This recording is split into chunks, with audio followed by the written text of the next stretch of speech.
Question number 14 में क्या बोला है, एक कंपनी है जो कि 2 रेजिडेंशियल हाउसिंग प्रोजेक्ट पे काम कर रही है। हाउसिंग प्रोजेक्ट 1 और हाउसिंग प्रोजेक्ट 2 दोनों की अलग अलग डिटेल्स दी हुई है। तो इस बार हम कॉन्ट्रैक्ट अकाउंट में अमाउंट के 2 कॉलम बनाएंगे।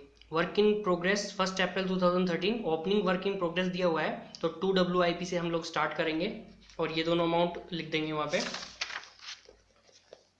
ये रहा 2 WIP 2 बैलेंस बीडी से इसने स्टार्ट किया, दोनों अमाउंट लिख दिए। इस तरह 2 कॉलम बनेंगे।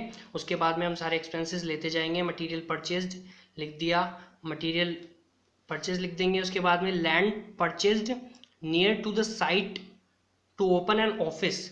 अब इस एक्सपेंसेस को पढ़ते ही पता चलता है कि साइट के पास में अगर कॉन्ट्रैक्टर अपना ऑफिस खोलना चाहता है तो वो उसकी कॉस्ट कॉन्ट्रैक्ट में से थोड़ी निकालेगा, और उस परचेज के ऊपर, अबाव परचेज के ऊपर उसने ब्रोकरेज और रजिस्ट्रेशन फीस पे की है, वो भी वो कॉन्ट्रैक्ट अकाउंट में डेबिट नहीं कर सकता, क्योंकि वो तो उसके खुद के ऑफिस के लिए खर्चे हैं। वो कॉन्ट्रैक्ट के लिए जो बिल्डिंग बना रहा है, जो हाउसिंग प्रोजेक्ट बना रहा है, उसकी कॉस्ट में वो चीज़ इंक्लूड हो ही नहीं सकती।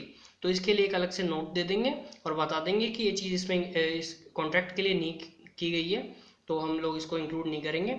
तो ये एक्सपेंसेस जो है इसमें नहीं लिखेंगे, हम दोनों एक्सपेंसेस जो है नहीं लिखेंगे। वेजेस पेड और आउटस्टैंडिंग बता रखा है, ये लिखेंगे और ऐड कर देंगे, दोनों साथ में दिए हुए हैं। Donation paid to local clubs, अब इसमें क्या बताया हुआ है कि लोकल क्लब्स को डोनेशन पे किया है, तो इस कॉन्ट्रैक्ट के लिए आसपास किया होगा कि उसका कॉन्ट्रैक्ट पूरा हो जाए। तो एक नोट लिखेंगे कि ये यहाँ पे इसने लिखा हुआ है, assuming donation paid to local club was exclusively for the above project hence included in the contract account। ये हमने इसमें इंक्लूड कर लिया कि ये सो मान लिया कि एक्सक्लूसिवली वो इसी कॉन्ट्रैक्ट के लिए हमने पे किए डोनेशन। और plant hire charges paid for 3 years effecting from 1 April 2013। ठीक है, तो ये 3 साल के लिए पे किया हुआ है ये अमाउंट, तो हम तो 1 साल के लिए बनाते हैं, तो इसलिए इसको 3 से डिवाइड कर देंगे, जैसे इसने यहाँ पे किया हुआ है 72,000 मल्टीप्लाई बाय 1/3। तो 1 साल का हम कॉस्ट इसमें लिखेंगे। और फिर आगे आगे क्या दिया हुआ है, आगे value of material at site, closing material बता दिया, सब कुछ ऐसे कैसे हम लिखते जाएंगे। कॉन्ट्रैक्ट प्राइस बता दिया हमें, और वैल्यू ऑफ वर्क सर्टिफाइड बता दिया, वर्क नॉट सर्टिफाइड की कॉस्ट बता दी। ठीक है, आगे क्या बोला है, एक concrete mixture machine was bought on 1 April 2013 for 8,20,000 rupees and used for 180 days in housing project 1 and for 100 days in housing project 2. Depreciation is provided at 15% per annum. This machine can be used for any other project। मतलब ये exclusively इसी contract के लिए नहीं है, हम इसको आगे भी काम में लेंगे।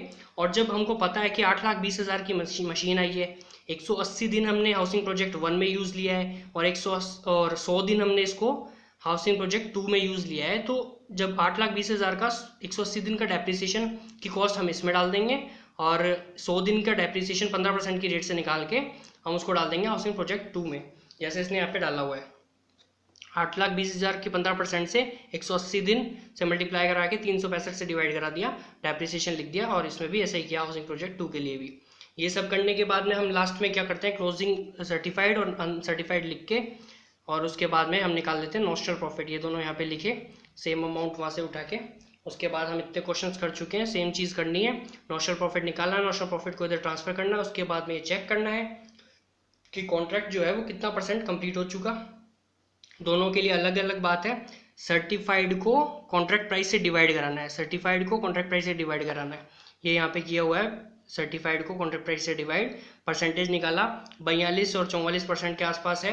तो हमको पता है जब 25 से 50 के बीच में होते हैं तो नॉमिनल प्रॉफिट का 1/3 कैश रिसीव्ड और वर्क सर्टिफाइड के रेशो में, जो कि 80% इसका दिया हुआ है। आगे इसने बोला है कि जो वर्क सर्टिफाइड का 20% रिटेन कर लेता है, अगर वर्क सर्टिफाइड का 20% रिटेन कर लेता है तो 80% जो है वो कैश में पेमेंट कर देता है। ये बात इस लाइन से समझ में आ जाती है। तो 80% से इसने मल्टीप्लाई करा दिया और ये निकाल लिया अमाउंट, और इस अमाउंट को इसने ट्रांसफर कर दिया कॉस्टिंग P&L में, बाकी ट्रांसफर कर दिया रिजर्व में, WIP रिजर्व में। इसने कॉस्टिंग P&L रिजर्व लिखा है, हम WIP रिजर्व भी लिख सकते हैं जैसा हम अभी तक लिखते थे। तो ये था क्वेश्चन नंबर 14।